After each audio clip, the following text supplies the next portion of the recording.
नमस्कार दोस्तों, एक बार फिर से आप सभी का स्वागत है आपका अपने इस यूट्यूब चैनल एजुकेशनल गैलरी में। दोस्तों, इस पर्टिकुलर वीडियो में हम साइंस के कुछ इंपॉर्टेंट क्वेश्चन डिस्कस करेंगे।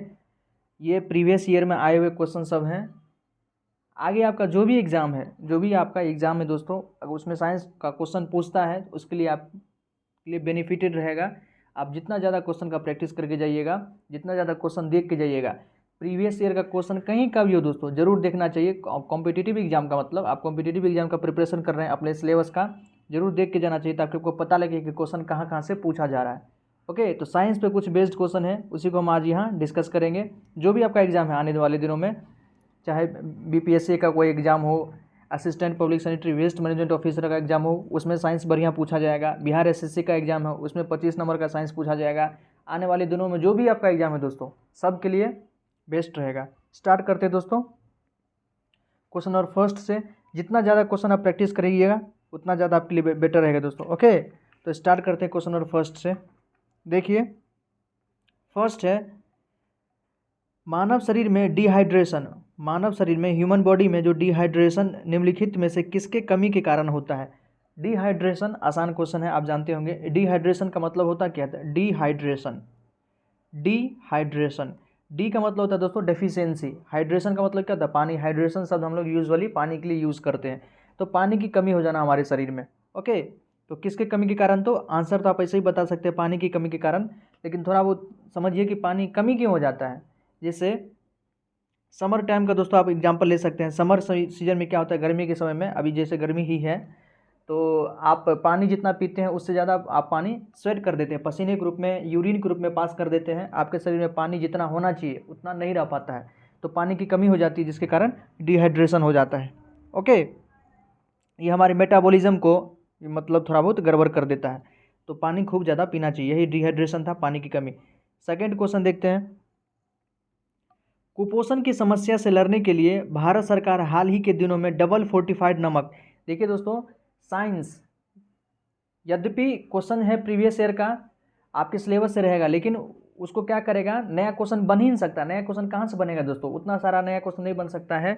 जो है पीछे वाले क्वेश्चन को ही मतलब ऊपर नीचे करके थोड़ा बहुत कह सकते हैं इधर उधर करके क्वेश्चन बनाया जाता है। लेकिन जो बढ़िया क्वेश्चन जहाँ बनता है वहाँ बेस्ट अप्रोच क्या रहता है कि उसको करंट में कुछ यदि हुआ है साइंस रिलेटेड, उसको ऐड कर दिया जाता है। तो आपको करंट को भी ध्यान में रख के जाना पड़ेगा कि साइंस के क्षेत्र में क्या हुआ है करंट, जो आपके हेल्पफुल रहेगा दोस्तों। ओके, कहने का मतलब तो ये सभी जानना जरूरी है। तो ये जो सेकंड क्वेश्चन है हमारा उसी पर बेस्ड है। देखिए, कुपोषण मतलब माल न्यूट्रिशन की समस्या से लड़ने के लिए भारत सरकार हाल ही के दिनों में डबल फोर्टिफाइड नमक, देखिए ये करंट में हुआ है, डबल फोर्टिफाइड जो सॉल्ट डेवलप किया है उसके इस्तेमाल को बढ़ावा दे रही है। ठीक है, निम्नलिखित में से कौन से दो खनिज डबल फोर्टिफाइड नमक में उपयोग किए जाते हैं? मतलब कौन सा ऐसा दो खनिज है, मिनरल्स है, जिसका यूज़ डबल फोर्टिफाइड साल्ट के रूप में किया जाता है? आयोडीन और कैल्शियम, आयरन और कैल्शियम, आयरन और आयोडीन, और आयरन और मैग्नीशियम। तो देखिए, आयोडीन का यूज़ तो होना बहुत ज़्यादा ज़रूरी है नमक में, क्योंकि आयोडीन आपको क्या पता है, ना दोस्तों, कि थायराइड ग्लैंड से आयोडीन निकलता है, लेकिन जितना निकलना चाहिए उतना नहीं निकल पाता है। ओके, तो हमको बाहर से आयोडीन लेने की आवश्यकता होती है, तो आयोडीन तो होगा। ओके, क्योंकि आयोडीन हमारे बहुत सारे मेटाबॉलिज्म को कंट्रोल करता है। और सेकेंड है आयरन। आयरन का भी हमारे शरीर के लिए बहुत ज़्यादा मतलब रिक्वायरमेंट है। तो सेकेंड का ऑप्शन हो गया आपका दोस्तों सी, आयरन और आयोडीन। इसको ऐड किया है डबल फोर्टिफाइड साल्ट में, ध्यान रखिएगा। थर्ड है, आसान क्वेश्चन है, प्रकाश संश्लेषण का मुख्य उत्पाद क्या है? What is the main product of photosynthesis? आप पढ़े होंगे फोटोसिंथेसिस। उसमें क्या होता है दोस्तों, जो ग्रीन प्लांट, जिसको ऑटोट्रॉप भी बोलते हैं, प्रोड्यूसर भी है इकोलॉजी के भाषा में, CO2 प्लस H2O लेता है, और उसके पास तो क्लोरोफिल, अपने ग्रीन लीफ में क्लोरोफिल तो होता ही है, तो क्लोरोफिल और कहिए कि सनलाइट के प्रेजेंस में ही फोटोसिंथेसिस का प्रोसेस होता है। सनलाइट इसे क्या बना देता है, बनाता है glucose C6H12O6 plus oxygen plus थोड़ा बहुत पानी भी निकलता है। दोस्तों, हमसे पूछ रहा है मुख्य उत्पाद क्या है, तो मेन प्रोडक्ट क्या है, तो ग्लूकोज। मेन प्रोडक्ट क्या है दोस्तों? ग्लूकोज तो मेन प्रोडक्ट है। ओके, तो मेन प्रोडक्ट हमारा हो गया ग्लूकोज। कार्बन डाइऑक्साइड तो मतलब ये तो रिएक्टेंट हो गया, प्रोडक्ट नहीं हुआ। क्लोरोफिल भी ये तो आपका कह सकते हैं कि ये उसमें पहले से प्रेजेंट रहता है, ये प्रोडक्ट नहीं है। तो ऑप्शन सी ही हमारा करेक्ट होगा। आसान क्वेश्चन था, थर्ड का सी। फोर्थ देखिए, अच्छा क्वेश्चन है। शाकाहारी लोग, ये भी आप कह सकते हैं कि करंट से इसको मतलब मॉडिफाई किया गया है क्वेश्चन को। शाकाहारी लोग जो गाय का दूध नहीं पीते हैं, कुछ ऐसे शाकाहारी आप जानते होंगे हर्बीवोर्स हैं बहुत ज़्यादा, मतलब कट्टर कह सकते हैं, या जिसको वीगन कहिए, वीगन उसके लिए बेहतरीन शब्द है वीगन, जो गाय का दूध भी नहीं पीते हैं, वे सोया दूध का उपयोग कर सकते हैं। जो गाय का दूध भी पीना पसंद नहीं करते हैं जो शाकाहारी लोग, वे सोया दूध का इस्तेमाल करते हैं। सोयाबीन से बना यह उत्पाद जो समान पोषक तत्व प्रदान करता है यदि उसे डॉट डॉट डॉट मतलब डैश के साथ फोर्टिफाइड किया गया हो, मतलब उसको सोयाबीन से बना हुआ है, वो कौन सा प्रोडक्ट मतलब कौन सा पोषक तत्व उसमें होता है जो मिल्क के इक्विवेलेंट में ही न्यूट्रिशन देता है हमें। तो देखिए दोस्तों, ऑप्शन फर्स्ट है विटामिन के और विटामिन ई, सेकंड है पोटेशियम, थर्ड है कैल्शियम, विटामिन डी और विटामिन ए, फोर्थ है उन उपयुक्त में से कोई नहीं। तो देखिए मिल्क जो हम लोग पीते हैं, काउ मिल्क हो, बफेलो मिल्क हो, या कोई और भी हो सकता है, उसमें मेनली क्या होता है, कैल्शियम। कैल्शियम का मिल्क जो है बहुत बड़ा स्रोत है। ओके, कैल्शियम का है, विटामिन का है, तो इसमें कैल्शियम तो होता ही है। कैल्शियम हो गया आपका, विटामिन डी और विटामिन ई का मेन स्रोत है। उसमें जो सोया मिल्क भी रहता है उसमें भी कैल्शियम, विटामिन डी और विटामिन ए। आप ऑप्शन सी को टिक करें, बेस्ट ऑप्शन है, यही आंसर है फोर्थ का सी। फिफ्थ देखिए दोस्तों, उत्कृष्ट तरासे डायमंड में रंग निम्नलिखित में से किसके कारण होता है। मतलब जो कुछ डायमंड हीरा होता है, हीरा को जितना ज़्यादा तराशा जाता है उसकी चमक उतनी ज़्यादा बढ़ती है। उसी प्रकार से आप खुद जितना ज़्यादा खुद को तराशिएगा, करने के बाद जितना ज़्यादा क्वेश्चन का प्रैक्टिस कीजिएगा, आपका नॉलेज भी उतना ज़्यादा बूस्ट होगा, आप में कॉन्फिडेंस आएगा। जो प्रोक्रेस्टिनेशन वाला मतलब स्थिति रहती है, कंडीशंस रहती है एग्जाम में कि दो ऑप्शन तो आप रिजेक्ट कर लेते हैं, दो में आप फंसे रहते हैं, वो भी कहाँ से जाएगा दोस्तों, वो भी प्रैक्टिस से ही जाएगा। Practice makes a man perfect, वहीं से जाएगा। वही क्वेश्चन यहाँ पर है कि उत्कृष्ट तरासे डायमंड में रंग निम्नलिखित में से किसके कारण होता है, किसके कारण उसमें जो है रंग आता है। फर्स्ट है अपवर्तन के सूचकांक में भिन्नता के कारण, सेकंड है हीरे की पारदर्शिता भिन्नता के कारण, थर्ड है अशुद्धियों की उपस्थिति मतलब प्रेजेंट ऑफ इम्प्यूरिटीज, फोर्थ है निश्चित समतल परतों का अस्तित्व। तो बेस्ट ऑप्शन क्या है दोस्तों, 5 का सी। आंसर क्या हो जाएगा हमारा, अशुद्धियों की उपस्थिति, जो इम्प्यूरिटी जो उसके अंदर रहता है उसके कारण इसकी चमक और बढ़ जाती है। तो 5 का सी। सिक्स्थ देखिए, ये भी बहुत बेहतरीन क्वेश्चन है, मतलब बहुत सारे क्वेश्चन को जो है कह सकते हैं कि मॉडिफाई किया है आपके करंट जो घटनाएं हुए उसके बेस्ड पर, जो भी डिस्कवरी होता है उसको साइंस से रिलेट करके। सिक्स्थ है रोगी को रेडियोलॉजिकल एक प्रकार का टेस्ट है, परीक्षण से पहले अग्रलिखित में से कौन सा घोल पीने को निर्देश दिया जाता है। मतलब किसी पेशेंट का रेडियोलॉजिकल टेस्ट होना है किसी प्रकार का। रेडियोलॉजिकल टेस्ट यूजुअली हम लोग जीआईटी के लिए मतलब गैस्ट्रो इंटेस्टाइनल ट्रैक्ट के लिए, शरीर के भीतर के भाग का अगर हमको उसका इमेज लेना है उसके लिए रेडियोलॉजिकल टेस्ट वगैरह किया जाता है।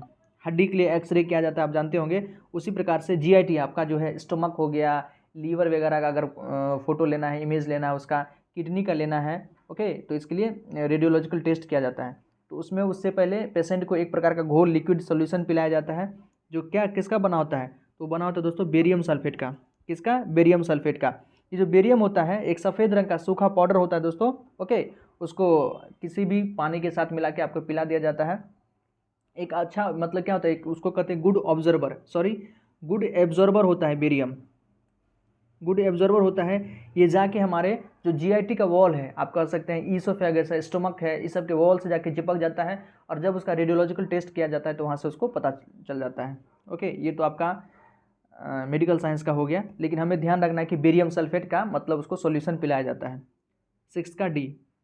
7th, निम्नलिखित में से कौन सी गैस आमतौर पर कोयले की खानों में विस्फोट का कारण बनती है। बहुत पुराना क्वेश्चन है, आप लोग को पता भी होगा कि जो कोल माइंस होता है कभी कभी वहाँ पर किसी गैस के कारण विस्फोट हो जाता है। वो गैस कौन सा है, तो मीथेन। कौन सा गैस है दोस्तों, मीथेन। मीथेन गैस कई जगह से निकलता है, कोल माइन से निकलता है, दलदली कोई क्षेत्र होगा आपका, धान का खेत वगैरह हो सकता है, वहाँ से निकलता है। कैटल का यार्ड होता है, मवेशी जहाँ रहती है वहाँ गोबर का बहुत ज़्यादा मान लीजिए है काम उबैंग होता है, तो वहाँ से भी मीथेन गैस निकलता है।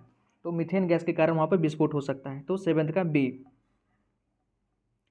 8th, भोजन में मिलावट को रोकने के लिए, मतलब adulteration in the food, food में जो एडल्ट्रेशन होता है, मिलावट होता है, उसको रोकने के लिए भारत सरकार द्वारा किसके साथ, मतलब डैश में खाद्य अपमिश्रण निवारण अधिनियम नियमित किया गया। मतलब कब भारत सरकार द्वारा कब जो है खाद्य अपमिश्रण, जो फूड अपमिश्रण निवारण अधिनियमित किया गया था, ये मतलब रूल कब लिया गया था दोस्तों, तो ये 1954 में। कब लाया गया था, 1954 में ही ये रूल लाया गया था।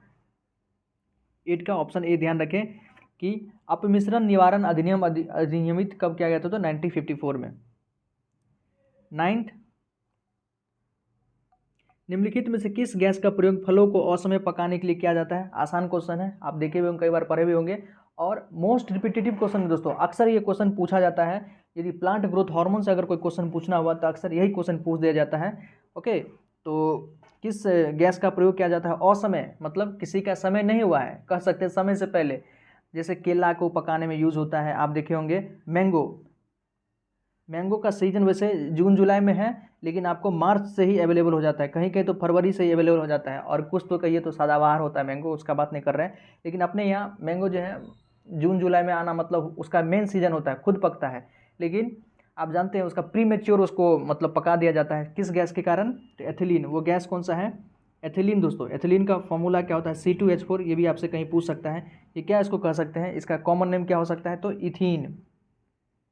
इथीन दोस्तों, क्योंकि देखिए C2H4 है, डबल बॉन्ड है इसमें, तो डबल बॉन्ड वाले को हम क्या कहते हैं, इथीन। 2 कार्बन है तो ये हो गया आपका इथीन, या एथिलीन भी इसको कह सकते हैं। ओके, तो 9th का ऑप्शन ए, समय से पहले अगर मेच्योर करना है तो, सॉरी पकाना है तो। 10th देखिए, निम्नलिखित में से कौन सा लोहा का सबसे शुद्ध रूप है।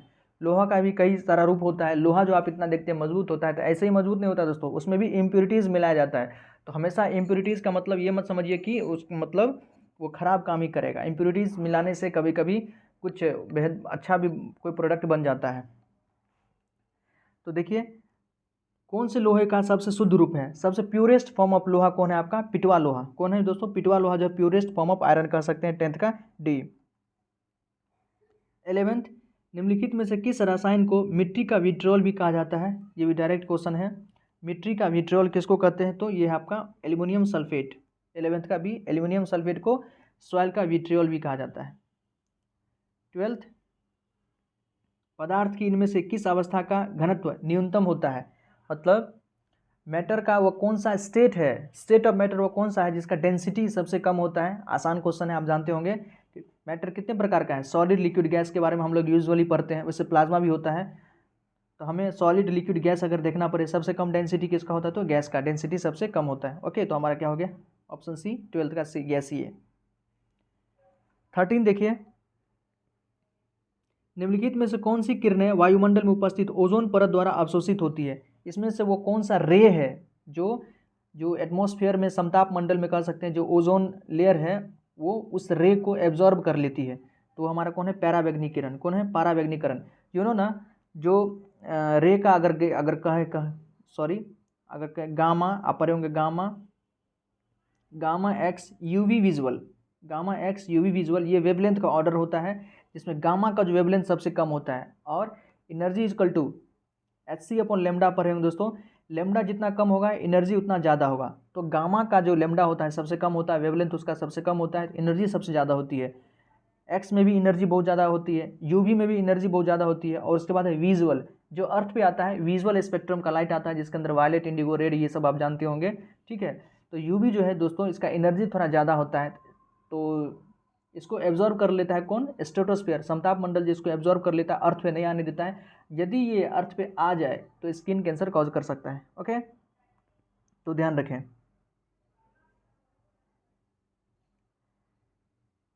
नेक्स्ट क्वेश्चन देखते हैं, 14 नंबर। अच्छा क्वेश्चन है दोस्तों, एग्जाम में मतलब बहुत सारा क्वेश्चन तो रिपीटेड है, और कुछ नया क्वेश्चन भी आपको देखने को मिला है जो करंट से बेस्ड था, करंट से मॉडिफाई किया हुआ, जो साइंस में टेक्नोलॉजी सब डेवलप होता है उसको रिलेट करके बनाया गया क्वेश्चन। 14 का देखते हैं, किसी पिंड की कार्य करने की क्षमता को क्या कहा जाता है। किसी भी बॉडी का कार्य करने की क्षमता को क्या, आप पढ़े होंगे बचपन में, what is work, the capacity of doing work is called energy. Sorry, कार्य करने की क्षमता को क्या करते हैं, कैपेसिटी ऑफ डूइंग वर्क को क्या करते हैं, ये उसका ऊर्जा है। क्या है उसका, ऊर्जा है। और ऊर्जा का एसआई मात्रक पूछ दे, what is the SI unit of energy, क्या होता है दोस्तों, जूल। एनर्जी का एसआई यूनिट क्या है, तो जूल है, ये भी ध्यान रखें। तो 14th का हो गया बी। 15th, एक कंपित क्वार्ज क्रिस्टल द्वारा हवा में उत्पन्न अल्ट्रासोनिक तरंगे डैश तरंग गति का एक उदाहरण है। ये फिजिक्स का क्वेश्चन है। ये किस गति का उदाहरण है, तो अनुदैर्ध्य। किसका दोस्तों, अनुदैर्ध्य। 15 का सी, अनुदैर्ध्य तरंग या इसको लॉन्गिट्यूडनल रेज भी कहते हैं। 16, निम्नलिखित में से कौन सा इंसुलेटर का उदाहरण है। ना इंसुलेटर कंडक्टर आप पढ़े होंगे इलेक्ट्रिसिटी में, कंडक्टर क्या होता है, इंसुलेटर क्या होता है। इंसुलेटर आसान है। इंसुलेटर मतलब क्या है, जिससे करंट पास ना कर सके, जिससे करंट पास ना कर सके। कंडक्टर मतलब क्या है, जिससे करंट इजीली पास कर सके। कंडक्टर में हो गया आपका वायर, जो आप देखते हैं एल्यूमिनियम का वायर हो सकता है, कॉपर का वायर हो सकता है, सिल्वर का वायर हो सकता है, ठीक है, ये आपका कंडक्टर हो गया। इंसुलेटर में जिससे करंट पास नहीं करता है, आपका प्लास्टिक हो सकता है, सूखा हुआ वुड हो सकता है। तो देखिए इसमें से किस में पास नहीं करता है, तो पारा क्या है, पारा दोस्तों मेटल है, मेटल से करंट पास करता है, तो पारा तो हो गया आपका कंडक्टर। हीरा, डायमंड, डायमंड क्या होता है आपका, इसमें वैलेंस इलेक्ट्रॉन या कह सकते हैं फ्री इलेक्ट्रॉन की अभी मतलब नहीं होता है, एब्सेंट होता है, इसलिए हीरा आपका क्या हो गया, इंसुलेटर हो गया। लोहा तो कंडक्टर है। क्रोमियम भी क्या है, मेटल है। तो ये सब मेटल में क्या होता है कि फ्री इलेक्ट्रॉन होता है, जिसमें भी फ्री इलेक्ट्रॉन होगा उसको हम कंडक्टर कहेंगे, वहाँ से करंट पास करेगा। जिसमें फ्री इलेक्ट्रॉन नहीं होगा उसको हम इंसुलेटर करेंगे, उसके थ्रू करंट पास नहीं होता है। तो हमारा आंसर क्या हो गया, 16 का बी। आसान क्वेश्चन था। 17th, एक माध्यम से दूसरे माध्यम में तिरछी यात्रा करते समय प्रकाश के विक्षेपित होने की घटनाओं को किस नाम से जाना जाता है। आसान क्वेश्चन है, पढ़े होंगे आप लाइट चैप्टर जब हम पढ़ते हैं तो रिफ्लेक्शन रिफ्रैक्शन पढ़ते हैं दोस्तों। मान लीजिए ये एक है रेयर मीडियम, जिसको कह सकते हैं आपका एयर, ये एयर वाला मीडियम है, एक पानी वाला मीडियम है, वाटर है, ठीक है, और ये बीच का मतलब कह सकते उसका सेपरेटर है, मतलब दोनों के बीच का बाउंड्री है। कोई लाइट रे को हम यहाँ से पास किए हैं तो देखिएगा वो क्या होता है, थोड़ा मुड़ जाता है। ये नॉर्मल आपका, ये नॉर्मल की तरफ मुड़ जाएगा, ठीक है। यही लाइट का जो मुड़ना किसके कारण होता है, रिफ्रैक्शन। किसके कारण दोस्तों, रिफ्रैक्शन, जिसको अपवर्तन भी कहते हैं। रिफ्रैक्शन, परावर्तन नहीं, परावर्तन का इंग्लिश क्या होता है, रिफ्लेक्शन। यह है रिफ्रैक्शन, अपवर्तन। 17 का बी हो गया।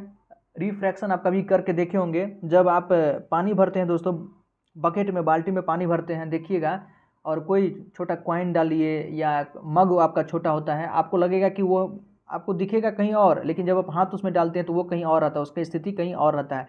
तो यही लाइट जो है, ऊपर से जो लाइट जाती है उसके अंदर और रिफ्रैक्ट करके आपके आँख में आती है, उसमें कहीं ना कहीं डिविएशन होता है, तो जिसके कारण ही ये हमको विक्षेपित, लाइट जो है विक्षेपित हो जाता है थोड़ा बहुत, उसका डायरेक्शन चेंज हो जाता है, ये अपवर्तन के कारण, रिफ्रैक्शन के कारण। और इसका बेस्ड जो मतलब इस पे बेस्ड क्वेश्चन पूछा जाता है वो आपको यहाँ से पूछा जाता है दोस्तों कि सुबह के समय सूर्योदय से पहले ही आपको आकाश लाल दिखता है और सूर्योदय के बाद भी आपको आकाश लाल दिखता है, या कभी कभी क्षैतिज पर सूरज मतलब डूबने वाला रहता है फिर भी ऊपर ही दिखता है, और सुबह में भी जब सूर्योदय हुआ भी नहीं रहता है तो सूरज हमको दिखता है, ये भी रिफ्रैक्शन के कारण ही होता है। ये भी ध्यान रखिए, बेस्ट क्वेश्चन अच्छा पूछता है, अक्सर एग्जाम में पूछ लेता है। तो रिफ्रैक्शन का सबका कॉन्सेप्ट के पीछे वही है। 18 नंबर देखते हैं, निम्नलिखित में से कौन सी विद्युत शक्ति का वाणिज्य इकाई है। देखिए दोस्तों यहाँ पूछा है कॉमर्शियल यूनिट कौन है, इलेक्ट्रिक पावर का, इलेक्ट्रिक पावर का कॉमर्शियल यूनिट के बारे में पूछा आपसे। तो ये आपके घर में भी देखते होंगे या बाहर रहते होंगे, कहीं कहीं आप बिजली बिल देते होंगे तो यूनिट में आता है दोस्तों, और यूनिट को अच्छे से आप यदि पढ़िएगा तो क्या होता है, किलोवाट आवर में। किस में, किलोवाट आवर में होता है। तो आंसर हमारा कौन हो गया, 18 का ए, किलोवाट आवर। कॉमर्शियल यूनिट अगर पूछे इलेक्ट्रिक पावर का तो हमारा कौन हो गया, किलोवाट घंटा। यही कॉमर्शियल यूनिट नहीं पूछता तो हमारा आंसर क्या जाता, वाट जाता, 18 का सी जाता। लेकिन यहाँ पर कॉमर्शियल पूछा है तो 18 का ए। कन्फ्यूजन वाला क्वेश्चन है लेकिन ध्यान रखिए अच्छा क्वेश्चन है। 19, कम से कम जितना क्वेश्चन आप यहाँ पढ़ रहे हैं दोस्तों, ये सब क्वेश्चन अगर एग्जाम में रिपीट हो जाता है तो वो आपसे गलती ना हो, कम से कम इतना तो कॉन्फिडेंस कर लीजिए, हर चीज़ को इतनी अच्छी से समझ लीजिए। 19th है, अंटार्कटिका के डूम्सडे ग्लेशियर का मूल नाम क्या है जो हाल ही में चर्चा में रहा था। ये भी देखिए ग्लेशियर से क्वेश्चन है और करंट से क्वेश्चन है। अंटार्कटिका में ग्लेशियर जिसका नाम है डूम्सडे ग्लेशियर, जो हाल ही में चर्चा में रहा था, उसका नाम क्या है, तो थ्वाइट्स ग्लेशियर। क्या है दोस्तों, ऑप्शन बी, 19 का बी, थ्वाइट्स ग्लेशियर। दोस्तों ये इसमें बहुत तेज़ी से पिघल रहा है जिसके कारण ये चर्चा में रहा था, तो थ्वाइट्स ग्लेशियर। अपने यहाँ भी कैराकोरम रेंज में कई सारा ग्लेशियर है, सियाचिन ग्लेशियर का नाम सुने होंगे आप, हिस्पर ग्लेशियर है, बाल्टोरो है, बियाफो है, ये सारा ग्लेशियर अपने भारत में भी है। ओके, तो 19 का हमारा ऑप्शन हो गया थ्वाइट्स ग्लेशियर, 19 का बी। डूम्सडे ग्लेशियर का मूल नाम है थ्वाइट्स ग्लेशियर। 20, जब वस्तु को अनंत पर रखा जाता है, किसी ऑब्जेक्ट को इनफाइनाइट पर रखा जाता है, तो उत्तल दर्पण द्वारा बनाने वाले प्रतिबिंब की प्रकृति क्या होगी? अच्छा क्वेश्चन है, देखिए कोई आपका कॉन्वेक्स मिरर है, ये आपका कॉन्वेक्स मिरर दोस्तों, ये आपका कॉन्वेक्स मिरर है, इस प्रकार का कॉन्वेक्स मिरर होता है। कोई ऑब्जेक्ट इनफाइनाइट पर रखा हुआ है, ठीक है, ये मान लेते इसका फोकस है, फोकस तो इसका इधर होगा, फोकस इधर होगा, ये सेंटर ऑफ कर्वेचर हो गया। ओके, कोई ऑब्जेक्ट इन्फानाइट पर रखा हुआ है, तो इन्फानाइट से जो रे आती है वो सीधे प्रिंसिपल एक्सिस के पैरेलल होता है, वो जाएगा, ठीक है, रिफ्लेक्ट करेगा, इन्फानाइट से जो आता है फोकस होकर गुजरता है, फोकस होकर गुजरता है। दूसरा को हम कहीं पास करा दें तो दोस्तों इसकी इमेज जो बनती है हमेशा कहाँ बनती है, तो फोकस और पोल के बीच में, फोकस और पोल के बीच में, कहने का मतलब ये इमेज हमेशा कहीं भी रख ले। कन्वेक्स मिरर के केस में, कन्वेक्स मिरर के केस में ऑब्जेक्ट को आप कहीं भी रख दीजिए, उसका इमेज जो बनता है फोकस और ये जो प्रिंसिपल एक्सिस है, ये दोनों के बीच में बनता है, यहाँ बनता है, छोटा बनता है, तो आभासी बनेगा, मतलब वर्चुअल बनेगा और सीधा बनेगा, आभासी, वर्चुअल और सीधा बनेगा। ओके, कहीं भी रख ले, फोकस पर रखिए, सेंटर ऑफ कर्वेचर पर रखिए या इनफाइनाइट पर रखिए, इमेज जो कॉन्वेक्स मिरर से हमेशा याद रखिए छोटा बनता है, सीधा बनता है, वर्चुअल बनता है। ओके, 20 का ए हो गया आपका। 21 देखिए, जैविक संरक्षण में प्रकाशित एक नए अध्ययन के अनुसार किस मुद्दे, एक बार और पढ़ लेते हैं, जैविक संरक्षण में प्रकाशित एक नए अध्ययन के अनुसार किस मुद्दे के कारण, किस कारण कई अनोखे जानवर, कई जो है स्पेशल टाइप के जो एनिमल हैं, पौधे जो है, जानवर और पौधे विलुप्त हो जाएंगे। मतलब नया जो स्टडी हुआ है उसमें क्या बताया गया है कि किसके कारण बहुत सारे जो एनिमल हैं और प्लांट की जो प्रजाति स्पीसीज है वो एक्सटिंक्ट कर जाएगा, उसके पीछे लॉजिक क्या है, तो ग्लोबल वार्मिंग दोस्तों, या ग्रीन हाउस गैस का जो उत्सर्जन हो रहा है, इसके कारण बहुत सारे जानवर या पौधे कहिए एक्सटिंक्ट कर जाएंगे। 22 देखिए, नीचे दिए गए कथनों में से कौन सा सही है? कुछ स्टेटमेंट दिया गया है आपको, उसमें से पूछ रहा है कि कौन सा इसमें से स्टेटमेंट सही है। ग्रीष्म ऋतु में पवन भूमि से महासागर की तरफ बहती है, चेक कर सकते हैं इसको हम दोस्तों। ग्रीष्म ऋतु मतलब समर सीजन में क्या होता है कि कह रहा है कि पवन जो है भूमि से महासागर की तरफ बहती है, सही है या गलत है, इसको आप आसानी से समझ सकते। देखिए गर्मी का सीजन है, मान लीजिए ये लैंड का एरिया है और ये आपका वाटर वाला एरिया है, समुद्र का एरिया है, जमीन जल्दी, ये याद रखिए आपको, इसके पीछे एक कॉन्सेप्ट क्या है कि पानी देरी से गर्म होता है और देरी से ठंडा होता है। तो ज़मीन क्या होता है, गर्मी के समय में एकदम बहुत ज़्यादा धूप रहता है, ज़मीन बहुत जल्दी गर्म हो जाएगा, तो यहाँ से जो हवाएं होगी जल्दी जल्दी ऊपर उठेगी दोस्तों, मतलब टेरेस्टेरियल हैबिटेट का जो हवा है, कह सकते हैं ज़मीन का जो हवा है वो ऊपर उठेगा। तो इस हवा मतलब स्पेस को, ये जो एक प्रकार का वैकेंट यहाँ पर इस्टेब्लिश हो गया है, खाली स्थान इस्टेब्लिश हो गया है, तो इसको भरने के लिए हवाएं जो हैं समुद्र से ज़मीन की तरफ चलती है। देखिए तो गर्मी के समय में दोस्तों हवाएं जो हैं, या कह सकते हैं दिन के समय हवाएं समुद्र से भूमि की तरफ चलती है, ज़मीन की तरफ चलती है, लेकिन यहाँ लिखा हुआ है कि भूमि से महासागर की तरफ बहती है, तो वो गलत है। ओके, ये गलत है। ठंडा के समय में क्या होता है दोस्तों, जो पृथ्वी है, पृथ्वी का जो भूमि वाला भाग है वो ठंडा रहता है, यूजुअली बहुत ज़्यादा ठंडा रहता है। और पानी कहें ना, पानी देर से गर्म होता है दोस्तों, देर से ठंडा होता है, लेकिन पानी के अंदर का जो टेम्परेचर है मेंटेन रहता है, कह सकते हैं एक प्रकार से मेंटेन रहता है। तो इसकी हवा जो ऊपर उठेगी इस समय, अब क्या होगा, समुद्र की हवाएं जो ऊपर उठेगी, इस हवा का स्पेस लेने के लिए हवाएं जो हैं भूमि से, लैंड से कहाँ की तरफ बहेगी, समुद्र की तरफ बहेगी। ओके, तो यहाँ लिखा हुआ है सेकंड में कि शीत ऋतु में पवन भूमि से महासागर की ओर बहती है, बिल्कुल सही बात है, बी ऑप्शन करेक्ट है। सेम कंसेप्ट आप दिन और रात में भी लगा सकते हैं। दिन के समय हवा कहाँ से कहाँ चलेगी दोस्तों, दिन के समय गर्मी, मान लीजिए गर्मी का सीजन है, तो दिन और रात में क्या होगा, लैंड ब्रिज सी ब्रिज के बारे में आप पढ़ेंगे, बस वही कंसेप्ट है। मान लेते हैं आप गर्मी का सीजन है दोस्तों, दिन के समय क्या होगा, जमीन का हवा, भूमि का हवा उठेगा, उस हवा का स्थान लेने के लिए समुद्र से हवाएं जमीन पर आएगी। तो दिन के समय कहिए कि समुद्र से हवाएं पृथ्वी की ओर चलती है, समुद्र से हवाएं पृथ्वी की ओर चलती है, जिसको क्या कहते हैं, सी ब्रिज दिन के समय। वही रात के समय क्या होगा, रात के समय भूमि ठंडा होगा, पानी जल्दी ठंडा नहीं होता है, पानी का टेम्परेचर ज़्यादा रहेगा, तो यहाँ इस समय समुद्र का हवा थोड़ा गर्म रहेगा, तो ये ऊपर की तरफ उठेगा और इस हवा का स्थान लेने के लिए भूमि हवा जो है दोस्तों, जमीन की हवा, भूमि पर का हवा इधर की तरफ बहेगी, समुद्र की तरफ। तो उस समय क्या होगा, उसको लैंड ब्रीज कहेंगे। तो रात को लैंड ब्रीज और दिन को सी ब्रीज। सेम है यहाँ पर, आपको समर और विंटर कर दिया है। दिन रात को यहाँ पर क्या कर दिया, एक को समर कर दिया, एक को विंटर कर दिया है। दिन में जैसे गर्मी रहता है, रात को ठंडा रहता है, तो वही कंसेप्ट यहाँ पर अप्लाई कर देना है। तो बी ऑप्शन करेक्ट हो गया। आसान क्वेश्चन था, बस हल्का सोचना है। लेकिन कहिए कि 6-7 का कंसेप्ट ही यहाँ पर यूज़ हो रहा है। क्लास 6-7 कभी साइंस पढ़े होंगे तो वहाँ है ये सब। 23, भारत के प्रथम क्रिप्टोगैमिक क्या होता है कि ऐसा प्लांट जिसके अंदर बीज नहीं होता है दोस्तों, गैर बीज वाले पौधे, सीड नहीं होता है। बहुत सारा ऐसा प्लांट है जिसके अंदर सीड नहीं होता है, सीडलेस बहुत सारा ऐसा प्लांट है। बनाना के अंदर सीड नहीं होता है, लेकिन बनाना तो एंजियोस्पर्म है। जो फॉर्न होता है, फॉर्न, एल्गी, ब्रायोफाइट, ये सब क्या होता है, सीडलेस, इसको क्रिप्टोगैमिक कहते हैं। ओके, तो भारत के प्रथम क्रिप्टोगैमिक उद्यान का उद्घाटन किस राज्य में किया गया है? ये क्या है आपका, उत्तराखंड में दोस्तों।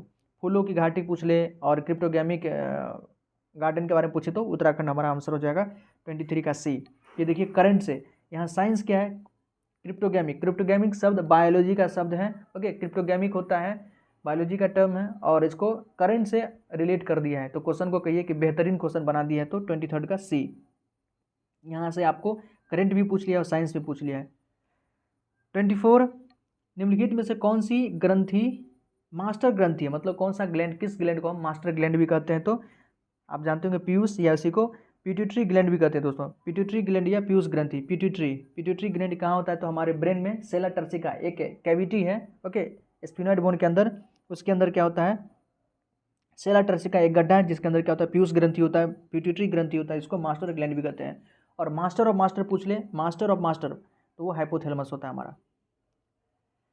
25 बेहतरीन क्वेश्चन है, हाल ही खबरों में रहा ओसाइरिस रेक्स क्या है? अक्सर एग्जाम में पूछ देता है साइंस एंड टेक्नोलॉजी से। सैटेलाइट वगैरह जो लॉन्च होता है, चाहे नासा लॉन्च करे, इसरो लॉन्च करे, या कोई और स्पेस स्टेशन, रॉसकॉस्मोस हो सकता है, जापान का जाक्सा हो सकता है, चाइना का हो सकता है, तो ये सब क्वेश्चन अक्सर आया रहता है, तो इसको भी जरूर पढ़ के जाएं। तो ओसाइरिस रेक्स क्या है? हाल ही खबरों में रहा ओसाइरिस रेक्स क्या है दोस्तों? तो ये आपका है अंतरिक्ष यान। ये क्या है, एक प्रकार का अंतरिक्ष यान है, स्पेस में जाने वाला एक व्हीकल है, अंतरिक्ष यान इसको कह सकते हैं। ओके, नासा ने इसको लॉन्च किया है, मतलब क्षुद्र ग्रह जो भी एस्टेरॉयड है उसको स्टडी करने के लिए। तो अंतरिक्ष यान है 25 का बी। 26, भारत के किस राज्य में टैग किए गए लेसर फ्लोरिकन या खरमोर पक्षी हाल ही में तेलंगाना गए हैं? किस राज्य में टैग किए गए, किस राज्य में टैग किए गए लेसर फ्लोरिकन जो एक पक्षी है, उसको तेलंगाना भेजा गया है? तो गुजरात से दोस्तों। कहाँ से? गुजरात से। 26 का ए। और हाल ही में एक और आप पढ़े होंगे, बहुत ज़्यादा चर्चा में रहा था दोस्तों, 17 सितंबर, जो इस बार 2022 में 17 सितंबर 2022 को क्या हुआ कि नामीबिया अफ्रीकन कंट्री है, अफ्रीका कॉन्टिनेंट का एक कंट्री है नामीबिया। आप जानते हो कि नामीबिया से 8 चीते को लाया गया है, कहाँ पर? अपने कूनो नेशनल पार्क मध्य प्रदेश में, क्योंकि मध्य प्रदेश कूनो नेशनल पार्क का जो हैबिटेट है, कह सकते हैं अडेप्टेशन है, वहाँ सेम वही क्लाइमेट है, सब चीज़ उसी प्रकार से जैसे नामीबिया में था। तो नामीबिया से आया था, कहाँ? कूनो नेशनल पार्क मध्य प्रदेश में रखा है, 8 चीते को लाया गया था। तो ये भी क्वेश्चन आपसे करंट अफेयर्स पूछ सकता है साइंस को ऐड करके। 27, आरबीसी का जीवन काल लगभग कितना होता है? आरबीसी का लाइफ स्पान कितना होता है? तो 120 दिन, 100 से 120 दिन होता है। तो 27 का डी ऑप्शन हमारा सही हो गया। आरबीसी बनता का है तो बोन मैरो में बनता है। फर्स्ट आरबीसी लीवर के अंदर बनता है, ओके। और graveyard of RBC, RBC का ग्रेव यार्ड पढ़े होंगे दोस्तों कभी, कब्रिस्तान किसको कहते हैं? तो स्प्लीन को ग्रेव यार्ड ऑफ आरबीसी भी बोलते हैं, ओके। तो 27 का डी। 28, भारत में 2 से 18 वर्ष के आयु के लोगों के लिए चरण 2 और 3 परीक्षणों के बाद किस कोविड-19 वैक्सीन की सिफारिश की गई है? देखिए 2 से 18 वर्ष के बच्चों के लिए, आयु के लोगों के लिए जो 2 से 3 उसका मतलब टेस्ट ट्रायल किया गया, उसके बाद जो है एक कोविड-19 वैक्सीन है, उसको कहा कि हाँ आप इसको यूज़ कर सकते हैं। तो वो वैक्सीन कौन सा है? कोवैक्सीन है, कोविशील्ड है, कोविन है, या स्पुतनिक है? तो देखिए दोस्तों, ये जो क्वेश्चन है ये बच्चों वाला तो नहीं, लेकिन कोवैक्सीन और कोविशील्ड के बारे में पीसीएस एग्जाम में जो लास्ट हुआ था मई के आसपास, उसमें भी क्वेश्चन पूछा गया था कोवैक्सीन और कोविशील्ड के बारे में कि किस कंपनी ने किसको बनाया है। तो यहाँ तो हमारा आंसर हो गया दोस्तों कोवैक्सीन को मतलब बच्चों के लिए इसको मतलब परीक्षण के बाद मंजूरी दे दी गई है। कोवैक्सीन किसने बनाया? तो ये बनाया भारत बायोटेक, जो भारत बायोटेक है दोस्तों, हैदराबाद की कंपनी है, इसने कोवैक्सीन को बनाया है। ये इनएक्टिव वैक्सीन है, कोवैक्सीन क्या है? इनएक्टिव वैक्सीन है। कोविशील्ड को किसने बनाया है? Serum institute of India Pune वाला, सीरम इंस्टीट्यूट ऑफ इंडिया दोस्तों पूना में है, तो इस कंपनी ने कोविशील्ड बनाई है। और कोविशील्ड क्या है, एक्टिव वैक्सीन है, याद रखें, एक इनएक्टिव है एक एक्टिव है। तो कोविशील्ड को सीरम इंस्टीट्यूट ऑफ इंडिया ने बनाया है पुणे, और कोवैक्सीन को भारत बायोटेक, ये हैदराबाद की कंपनी है। स्पुतनिक क्यों ना, ये सबसे पहला वैक्सीन जो बना था रसा का वैक्सीन, मतलब रूस ने इसको डेवलप किया था। 29, ये भी साइंस एंड टेक्नोलॉजी से बेहतरीन क्वेश्चन है। निसार उपग्रह जो हाल ही में खबरों में था, भारत द्वारा किस देश के साथ लॉन्च किया जाना है? निसार को भारत और किस देश के साथ लॉन्च किया जाना है दोस्तों? अगर निसार का आपको फुल फॉर्म पता होगा तो आप आसानी से कर सकते हैं। देखिए दोस्तों, निसार जो है नासा और इसरो का एक कह सकते हैं कि कोलैबोरेटिव संयुक्त पहल है। तो नासा तो अपने में हो ही गया, भारत तो कह ही दिया है, दूसरा कौन हो जाएगा आपका नासा हो गया, इसरो तो अपना हो गया, नासा कहाँ का है, संयुक्त राज्य अमेरिका का। तो 29 का ए। तो निसार जो सैटेलाइट लॉन्च करेगा, ये दोनों के भारत का इसरो और अमेरिका का नासा। 30 देखिए, CCMB द्वारा विकसित कोविड-19 परीक्षण की कौन सी विधि बिना वायरल ट्रांसपोर्ट माध्यम के ICMR द्वारा अनुमोदित की गई है? तो ये आपका इसका आंसर डायरेक्ट आप ध्यान रखें, ड्राई स्वैब डायरेक्ट RT-PCR। इसमें हम इतना ही बता सकते हैं कि RT-PCR का फुल फॉर्म क्या होता है दोस्तों? Reverse transcriptase polymerase chain reaction. ये क्वेश्चन पूछा है, कई सारे एग्जाम में पूछा है RT-PCR का फुल फॉर्म, क्योंकि लास्ट ईयर जो कोविड हुआ था उसमें RT-PCR टेस्ट बहुत ज़्यादा चर्चा में रहा था। तो RT-PCR का फुल फॉर्म पूछता है reverse transcriptase polymerase chain reaction, ध्यान रखें। 31 देखिए, अच्छा क्वेश्चन है। क्वार्ज क्रिस्टल जो सामान्यतः क्वार्ज घड़ियों, कई सारे घर जो है पहले आप पहनते होंगे घड़ी, आप तो स्मार्ट वॉच आ गया है, पहले जो घड़ी था उसमें दोस्तों क्वार्ज कहीं ना कहीं यूज़ होता था, जो आपको रात में भी आसानी से उसको देख सकते थे, चमकता था। क्वार्ज घड़ियों आदि में प्रयुक्त होते हैं, रासायनिक रूप से हैं। वो क्वार्ज क्या है? तो क्वार्ज होता है दोस्तों सिलिकॉन डाइऑक्साइड। क्या होता है? Silicon dioxide, SiO2। तो हमारा आंसर क्या हो जाएगा? Silicon dioxide, option C. 31 का सी, सिलिकॉन डाइऑक्साइड। क्वार्ज क्या है? तो सिलिकॉन डाइऑक्साइड है। 32, ब्लैक फंगस का नैदानिक या क्लिनिकली नेम क्या है? ब्लैक फंगस भी चर्चा में रहा था लास्ट ईयर, ओके, ये भी कहीं ना कहीं लंग्स को इफेक्ट कर रहा था। तो ब्लैक फंगस का क्या नाम है? तो म्यूकरमाइकोसिस। क्या है दोस्तों? म्यूकरमाइकोसिस, ऑप्शन ए करेक्ट है 32 का। 33 देखते हैं, बिजली के बल्ब में आमतौर पर निम्नलिखित में से कौन सी गैस भरी जाती है? बचपन से पढ़ते आ रहेंगे कि जो बिजली का बल्ब होता है उसमें हम लोग या तो इनर्ट गैस का यूज़ करते हैं या नाइट्रोजन का इस्तेमाल करते हैं या इनर्ट गैस का। तो यहाँ हमारा ऑप्शन क्या हो गया? असक्रिय नाइट्रोजन, इनएक्टिव नाइट्रोजन का यूज़ हम लोग करते हैं। ओके, तो 33 का बी। तो ये कुछ साइंस का क्वेश्चन था दोस्तों, अच्छे क्वेश्चन थे, आप देखे हैं यहाँ आपसे, मतलब बेसिक साइंस का कुछ क्वेश्चन भी था, कुछ साइंस का जो मॉडर्न में मॉडिफिकेशन हुआ है, करंट में जो उस पर जो वर्क हो रहा है, दिनों दिन जो वर्क होते जा रहा है साइंस पर, उसको मॉडिफाई करके साइंस से जोड़ के उसको क्वेश्चन बनाया गया है। कुछ करंट अफेयर्स का क्वेश्चन था, साइंस एंड टेक्नोलॉजी का निसार के बारे में आपने पढ़ा है। तो ये अच्छे क्वेश्चन है दोस्तों, आने वाली ये चूँकि एग्जाम में पूछा गया है तो किसी और एग्जाम में आगे भी किसी और एग्जाम में पूछने की प्रबल संभावना है, क्योंकि एग्जाम में अक्सर क्या होता है, कट एंड पेस्ट होता सब जगह चलता है दोस्तों। मान लीजिए कट एंड पेस्ट नहीं भी चला तो यहाँ से आपको बहुत ज़्यादा जानकारी मिली दोस्तों, कम से कम इतना क्वेश्चन तो आप प्रैक्टिस कर लिए हैं। कोई भी आपका एग्जाम होगा, आपका कॉन्फिडेंस एकदम अच्छा मजबूत रहेगा दोस्तों, आप आसानी से उसको कर सकते हैं, बना सकते हैं बहुत सारा क्वेश्चन। ओके, ऑल राइट दोस्तों, तो इसको अच्छे से आप देखिए, 1 से 2 बार इसको देख लीजिए, बहुत सारा क्वेश्चन आपको आता भी होगा, जो नहीं आता होगा प्लीज़ उसको अपने कॉपी में नोट डाउन कर लीजिए और 1 से 2 बार उसको प्रैक्टिस कर लीजिए। ओके, इसके अलावा दोस्तों यदि आप अच्छे बुक पढ़ने के शौकीन हैं, कुछ नया बुक पढ़ना चाहते हैं तो देखिए ये अच्छा किताब है, अच्छा बोलने की कला और कामयाबी। मतलब जो देखिए यहाँ है, महान वक्ता में कौन से विशेष गुण होते हैं और उन गुणों को कैसे प्राप्त किया जा सकता है? कोई अच्छा जो स्पीकर, कोई आप देखते होंगे जो अच्छा बोल पाता है, उसके अंदर क्या क्या गुण होता है, इस किताब को पढ़ने के माध्यम से आप उसको जान सकते हैं। या स्वयं के पर्सनैलिटी में ऐसी कौन सी कमी है जो इन गुणों को प्राप्ति में बाधा बन सकती है, उस चीज़ को आप यहाँ से मतलब देख सकते हैं, जान सकते हैं। किताब पढ़ने से बहुत सारा जानकारी मिलता है दोस्तों। सिलेबस का किताब तो आए दिन आप पढ़ते ही रहते हैं, लेकिन कुछ इधर उधर की किताबें जो राइटर वगैरह लिखते हैं ऐसे ही नहीं लिखते हैं, ज़रूर इसका बहुत सकारात्मक प्रभाव पड़ता है हमारे व्यक्तित्व पर, हमारे जीवन पर, ये हमारे जीवन में बहुत सारा बदलाव लाता है दोस्तों, तो ज़रूर पढ़ना चाहिए। इस विषय पर महान लेखक डेल कार्नेगी की सदाबहार एवं सर्वाधिक पसंद की जाने वाली इस पुस्तक के द्वारा कोई भी सामान्य व्यक्ति दर्शकों के समक्ष बोलने के क्षेत्र में कामयाबी के शिखर तक पहुंच सकता है। जो एक अच्छा स्पीकर होता है दोस्तों, उसके पास नॉलेज कम भी हो दोस्तों, लेकिन वो देखिएगा आराम से कहीं भी अच्छी जगह सेटल हो जाता है, जो अच्छे से बोल पाता है। तो अगर आप चाहते हैं कि ये सब क्वालिटी आप में हो तो आप ज़रूर इस किताब को पढ़ सकते हैं दोस्तों। बेहतरीन किताब है, आपके मार्केट में यदि अवेलेबल है तो वहाँ से आप खरीद सकते हैं। इन दोनों हम भी इस किताब को पढ़ रहे हैं, या तो आप इसको ऑनलाइन भी परचेज कर सकते हैं दोस्तों। डिस्क्रिप्शन बॉक्स में लिंक है, आप वहाँ से जाके इसको ऑनलाइन परचेज कर सकते हैं, या मार्केट में अवेलेबल है तो वहाँ से भी खरीद सकते हैं। और दोस्तों ये किताब बहुत ज़्यादा बिकने वाला दोस्तों एक किताब है, rich dad poor dad. Financially आप कैसे फाइनेंशियली इंडिपेंडेंट हो सकते हैं, इसके बारे में लिखा गया है। या आप अपने पैसे को किस प्रकार से इस्तेमाल करें ताकि आपका पैसा लॉन्ग टर्म तक बना रहे, लॉन्ग टर्म तक आपका बना रहे। क्योंकि पैसा सब चीज़ तो नहीं है दोस्तों, लेकिन पैसा बहुत चीज़ को अफेक्ट जरूर करती है। देखिए, यदि किसी के पास पैसा नहीं है तो वो शिक्षा उसकी नहीं हो पा रही है, किसी के पास पैसा नहीं है तो उसका लाइफ स्टाइल बेहतरीन नहीं है, किसी के पास पैसा नहीं कह सकते हैं, तो बहुत सारे चीज़ें हैं, कहीं प्रॉब्लम होता है दोस्तों। पैसा ऑब्वियसली, पैसा सब कुछ नहीं है, लेकिन पैसा सभी चीज़ को जरूर इफेक्ट करता है।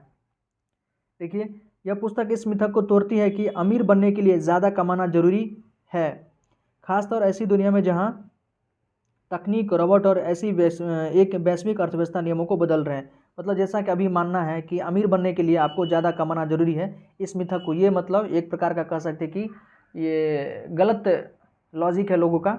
आप इस किताब को पढ़ से पता कर सकते हैं। रॉबर्ट कियोसाकी ने दुनिया भर के लाखों करोड़ों लोगों को पैसा के बारे में सोच को चुनौती देते हुए उसे बदल दिया है। कई सारे सक्सेसफुल लोगों के बारे में आप सुने होंगे जो फाइनेंशियली इंडिपेंडेंट है। कहीं ना कहीं दोस्तों रिच डैड और पुअर डैड पढ़ा है। रिच डैड पुअर डैड दोस्तों आपको वो कहीं ना कहीं पढ़ा है, तो एक किताब को जरूर पढ़ना चाहिए, सभी को पढ़ना चाहिए। पैसे से प्यार तमाम बुराइयों को जर रहा है। ऑब्वियसली जो पैसे के पीछे भी भागते हैं उसमें कई सारी बुराइयां भी होती है, इतना भी ज़्यादा नहीं भागना चाहिए। लेकिन और है दोस्तों कि पैसे की कमी तमाम बुराइयों की जड़ भी है। पैसे यदि आपके पास नहीं है तो वो भी कई सारी बुराइयों की जड़ भी है। हम पहले ही कह दिए थे कि पैसा सब चीज़ नहीं है। Money is not everything but it affect everything. आप अपने दिन में जहाँ से आप भी अपने दिन की शुरुआत करते हैं दोस्तों और एंड करते हैं, देखिए पैसा का कहाँ कहाँ कितना काम हो रहा है। और यदि पैसा ना हो तो आपका काम जो है कैसे किस प्रकार से उसका रूप देखिए। तो पैसा सभी चीज़ को इफेक्ट करता है। आप यदि पढ़ रहे हैं तो कहीं ना कहीं पैसा के आपके पीछे एक बेहतरीन जो पैसा का कह सकते हैं कि स्रोत है, जिसके कारण ही आप पढ़ पा रहे हैं। ओके, तो इस किताब को दोस्तों भी आप ऑनलाइन परचेज कर सकते हैं, या आपके मार्केट में है तो आप जरूर समय निकाल के दोस्तों, हम ये नहीं करें कि दोनों किताब आप एक ही बार परचेज कीजिए, दोनों किताब को पढ़ना स्टार्ट कीजिए, लेकिन आपको अपने रूटीन में कुछ किताब को ऐड करना चाहिए जो आउट ऑफ सिलेबस है, आपको पढ़ते रहना चाहिए। बहुत सारे जो सक्सेसफुल पीपुल है वो बहुत ज़्यादा किताब पढ़ते हैं, बहुत ज़्यादा किताब पढ़ते हैं। ये आपको अपने भीतर खुद से खुद को मुलाकात करवाएगा दोस्तों, ये बेहतरीन बात है। कहते हैं ना कि यदि आप बाहर नहीं जा सकते, बाहर घूमने के लिए नहीं जा सकते हैं, एक्सप्लोर नहीं कर सकते हैं, अभी आपके पास उतना समय नहीं बच पाता है, तो आपको खुद के भीतर अंदर जाना चाहिए। पूरी दुनिया का जवाब हमारे भीतर है, हम वहाँ से सब चीज़ जान सकते हैं, लेकिन उसके लिए भी कोई होना चाहिए। वो आपका गाइड कौन बन सकता है? तो आपका बुक आपका बेहतरीन गाइड बन सकता है। उसी प्रकार का देखिए ये भी बेहतरीन किताब है दोस्तों, unfuck your brain using science to get over anxiety, depression, anger, freakouts and triggers. मतलब साइंस के माध्यम से आपके भीतर यदि किसी प्रकार का एंजाइटी है, डिप्रेशन है, एंगर है, ये होता है स्टूडेंट लाइफ में कह सकते हैं, या सबको होता है दोस्तों समय समय पर। ये जो लाइफ है ना दोस्तों, ये हमेशा ऐसे ही चलेगा। लाइफ है नीचे ऊपर एक ग्राफ जो इसका इस प्रकार का, आप ECG का ग्राफ कभी देखे होंगे, इस प्रकार से चलता है। और यदि ये कभी स्ट्रेट हो गया, ना ECG का ग्राफ जब स्ट्रेट हो जाता है तो मतलब आदमी कम से कम इस परलोक में तो नहीं है, वो दूसरे लोक में चला जाता है, पाताल लोक में तो नहीं है, दूसरे लोक में चला जाता है। तो ये जीवन है, ये सब होगा, एंजाइटी, डिप्रेशन, एंगर, ये सब होगा। लेकिन आप इस चीज़ को, ये सब गलत चीज़ है, ये सब गलत चीज़ है दोस्तों। एंगर, एंजाइटी से क्या कर सकते हैं आप? डिप्रेशन में रह के आप क्या कर सकते हैं? किसी पर गुस्सा करके आप क्या कर सकते हैं? कुछ नहीं कर सकते। गुस्सा रहने मात्र से सामने वाले का तो आप कुछ भी कर नहीं सकते हैं। यदि किसी ने आपको परेशान किया है तो ये आपके अंदर एक प्रकार का जहर ही है। तो ये आप इस जहर से आप अपने आप को, खुद को, आप अपना समय नष्ट कर रहे हैं, अपनी ऊर्जा नष्ट कर रहे हैं। तो इन सभी चीज़ों को दोस्तों इस किताब को पढ़ने के माध्यम से आप उसको कम कर सकते हैं। ओके, ऑब्वियसली थोड़ा बहुत तो सबको होता है, लेकिन आप उस चीज़ को कम कर सकते हैं। बुराइयों को कम करना चाहिए और अच्छाइयों को बढ़ावा देना चाहिए, कहने का मतलब यही है। ये भी दोस्तों एक है कि hyperfocus, how to work less and achieve more, कैसे हम कम काम करके बेहतरीन अचीव कर सकते हैं। संभव है दोस्तों, मतलब गधों की तरह मेहनत करने की कोई आवश्यकता नहीं है। लोग क्या करते हैं, दिन रात मतलब एक रेस में भागे जा रहे हैं, ना लक्ष्य का पता है क्या कर रहे हैं, नहीं कर रहे हैं, आत्मचिंतन वगैरह नहीं करते हैं। उसके पीछे यही कारण है कि हम बस सिलेबस के पीछे भागते हैं। जो कुछ कह दिया, सामने वाला कुछ कह दिया, हम उसी के पीछे भागते रहते हैं। कभी भीतर अपने से बात कीजिए। अपने से बात करने के लिए पहले आपको दोस्तों कई सारे किताब पढ़ना पड़ेगा। एक ही बार सबको मत पढ़िए, लेकिन एक एक किताब को दोस्तों कम से कम 1 महीना में एक किताब को ख़त्म कीजिए। हाँ, कई सारे स्टूडेंट कमेंट करते कि इंग्लिश में किताब है क्या, हिंदी में नहीं है। हिंदी में भी अवेलेबल दोस्तों, लेकिन उसका भाषा भी आपको समझ में नहीं आएगा। इंग्लिश जो उसका ओरिजिनल भाषा है उसमें यदि आप पढ़िएगा, शुरुआत में कुछ दिनों कठिनाई होगी, 10 पेज तक पढ़ेंगे आपको कठिनाई होगी दोस्तों। लेकिन आप सही अप्रोच से डेली आप क्या करिएगा, जो भी आपको वर्ड में दिक्कत हो रहा है उस वर्ड को, उसका वर्ड मीनिंग लिखते जाइए दोस्तों। वर्ड मीनिंग लिखते जाइए 10 पेज तक। आप इस प्रकार से यदि 10 दिन कर लिए तो 11वां दिन दोस्तों इंप्रूवमेंट, बहुत ज़्यादा सुधार हो जाएगा। आप देखिएगा आप आसानी से किताब को पढ़ पा रहे हैं। तो वैसे ही किसी को नहीं आता है, कोई माँ के पेट से नहीं सीख के आता है, सब यहीं पर सीखता है दोस्तों। ओके, इंग्लिश हमारे लिए एकदम नया भाषा है। नया भाषा तो नहीं कह सकते हैं कि थोड़ा डिफिकल्ट तो है, हम लोग समझ तो लेते हैं, लेकिन पढ़ने में जो किताबी लैंग्वेज होता है पढ़ने में थोड़ा दिक्कत होता है और बोलने में दिक्कत होता है। लेकिन ये सभी दोस्तों प्रैक्टिस से ही आएगा। ओके, तो आप अपने हिसाब से देख लीजिए जो आप पसंद करते हैं आप किसी किताब को, लेकिन ज़रूर पढ़िए दोस्तों। ओके, तो बहुत बहुत धन्यवाद दोस्तों। प्लीज़ ये वीडियो अच्छा लगा हो तो हमारे इस चैनल को भी सब्सक्राइब करें, इस वीडियो को लाइक करें, और कोई क्वेरी हो तो कमेंट सेक्शन में आप लिख सकते हैं। बहुत बहुत धन्यवाद। जय हिंद।